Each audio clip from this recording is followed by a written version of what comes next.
పెరిగిపోవటమే తప్ప, నీకు నరాలు పగిలిపోవటమే తప్ప ఏమి ఉండదు పిల్లారా. అందుకనే అవేమి జరగకుండా దేవుడు నిన్ను అడుగుతున్న మాట ఏం తెలుసా?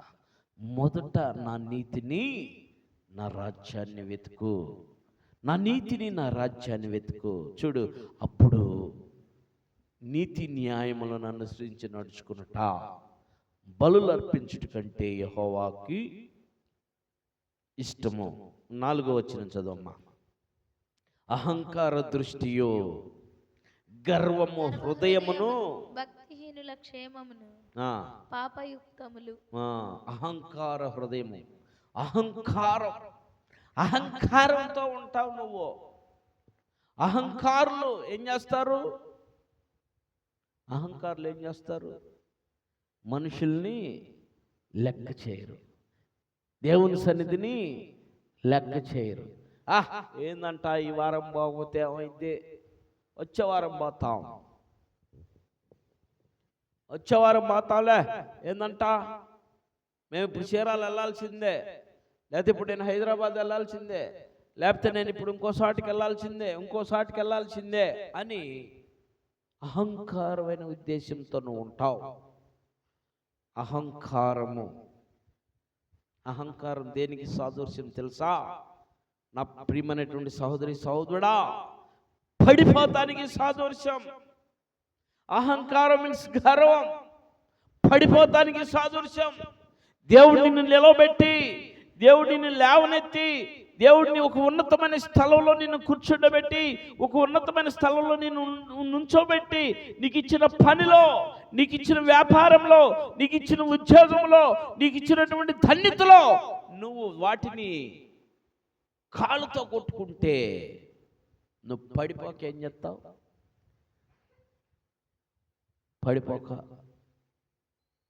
చిన్న ఎగ్జాంపుల్ ఒకటి ఫేస్బుక్లో మొన్న చూశాను నేను. ఒకడు పల్టీలు భయంకరంగా వేస్తాడు. అవి ఫేక్ కానీ రియల్ కానీ నాకు తెలీదు. కానీ వాడు మేడ మీద చాలా అంతస్తుల పైన ఉన్నాడు. వాడి అహంకారం చూడు, పల్టీలు వేసి పెట్టుకోవడ మీద నిలబడాలని చూశాడు. పల్టీ వేసి ధమావని కింద పడ్డాడు. అది ఫేక్ అవ్వచ్చు, రియల్ అవ్వచ్చు, నాకు తెలీదు. చిన్న ఎగ్జాంపుల్ చెప్తాను. వాడు పల్టీలు బాగేస్తాడు. వాడికి అహంకారం ఎందుకు? ఆ పెట్టుకోవడం మీద ఎలా నిలబడతాడు? నిలబడగలడా? పెట్టుకోవడం మీద. దాని మీద పల్టీ వేద్దామని చూశాడు, స్లిప్ అయి ధమావని పడ్డాడు. బతికాడో సచ్చాడు నాకు తెలీదు. అహంకారం మనసు. వాడికి ఎంత అహంకారం ఉంటే దాని మీద వేసాడు. ఇదే ఉందలే అనుకుంటామేగా. చిన్న ఎగ్జాంపుల్ అది చెప్పా. మనలో ఇన్నుండే అహంకారమైనటువంటి మనస్సు.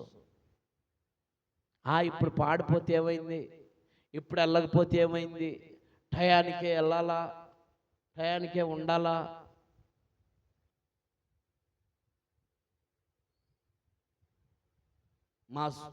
ఏమంటారు, మా తలనొప్పి మా సావుకు వచ్చింది, వెళ్ళకపోతే ఆయన ఒక బాధ.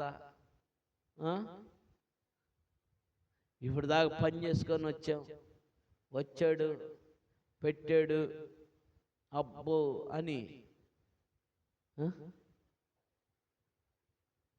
కొద్దిసేపు కూడా ఇంటికాడ ఉండట్లేదు. Etcetera etcetera etcetera. ఇవన్నీ ఎవరికి వస్తాయి? అందుకని వాక్యము, మేలైన దాంట్లో నువ్వు నడవగలిగితే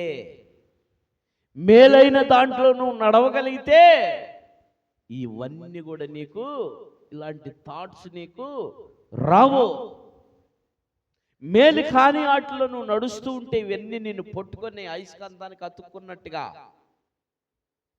అయస్కాంతానికి ఇనుము ఎక్కడున్నా అతుక్కునేది. ముక్కలు, చిన్న చిన్న ముక్కలు అతుక్కుంటే, పెద్ద పెద్ద ముక్కలు కూడా అతుక్కొని నిన్ను కప్పిపడేస్తున్నాయి. ఇవన్నీ నిన్ను ప్రక్క తోలేస్తున్నాయి. ఇవన్నీ సరైనటువంటి మార్గానికి రానియకుండా, సర్వశక్తిని ఆరాధించనీయకుండా దొంగిలిస్తున్నాయి అపవిత్ర ఆత్మలు, అపవాదులు. అయస్కంతానికి ఏ రీతిలో ఇనప ముక్కలు